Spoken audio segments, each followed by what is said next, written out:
Bakit mas maraming nagsasabi na mas masaya yung childhood ng mga batang 90s kaysa sa ngayon? Bakit mas maraming nagsasabi na yung mga batang 90s mas swerte sila kasi mas masaya yung mga naging childhood experiences nila? Simple lang.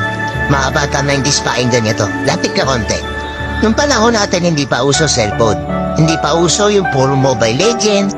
Lalaro ka sa cellphone, manonood sa cellphone.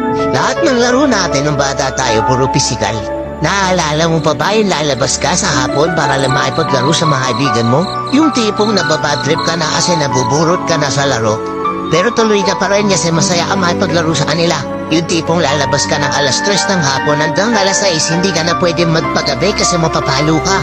Pero yung maiksing oras na yun para makapaglaro ka, pakiramdam mo ang haba-haba na. Naalala mo pa ba? Pag galing mo sa eskwela, madaling-madali ka kasi may papanoorin ka pa. Oo.